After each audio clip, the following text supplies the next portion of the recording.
हुकूमत ने पेट्रोल और डीजल की कीमतों में आज फिर इजाफा कर दिया।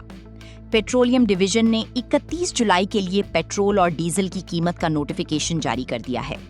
नोटिफिकेशन के मुताबिक डीजल ₹2.42 फी लीटर महंगा कर दिया गया, जबकि पेट्रोल ₹1.09 फी लीटर महंगा किया गया है।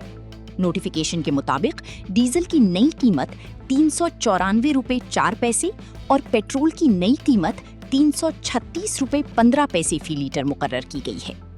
इस हवाले से एक शहरी का कहना था कि पेट्रोलियम कीमतें मुस्तहकम नहीं हो रही, जिसकी वजह से आवाम के लिए बहुत ज्यादा मुश्किलात पैदा हो रही हैं। लोगों का जीना मुश्किल हो गया है।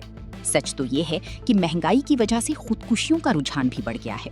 हुकूमत को इस बारे में लाजमी सोचना होगा। एक बुजुर्ग शहरी का कहना था कि हुकूमत नाकाम हो चुकी है। आलमी मंडियों में तेल की कीमतें कम होने के बावजूद हुकूमत पाकिस्तान में पेट्रोल सस्ता नहीं करती, क्योंकि इसकी वजह यह है कि अपनी प्रॉपर्टीज बना रहे हैं। गरीब आवाम को परेशान किया हुआ है। आम आवाम है वो ज़्यादा परेशान हो रही है, क्योंकि पेट्रोल स्टेबल नहीं हो रहा। जब तक पेट्रोल स्टेबल नहीं होगा तो फिर चीज़ें कभी ज़्यादातर पाकिस्तान में ये रुझान होता है, जैसे पेट्रोल बढ़ता है चीज़ें महंगी हो जाती हैं।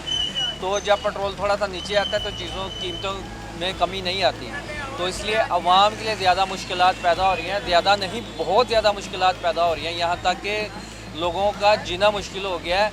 और अभी कुछ अर्सा पहले देखने में आया, कुछ खुदकुशियाँ भी सामने आई हैं, वो सारा सर इसी के नतीजे में है।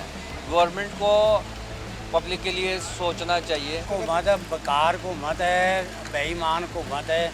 इन्हों का कोई दीन मजहब नहीं। दूसरे मुल्कों में पेट्रोल वादा नहीं, पेट्रोल बढ़ा देने बड़ा इन्हों का कोई दीन मजहब नहीं। अज बिजली उतर जाती है तो कल पेट्रोल बढ़ा देने।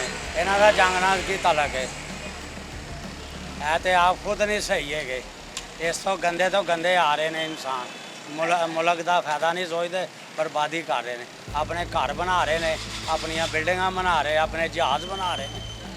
गरीब आम को परेशान किया है ना।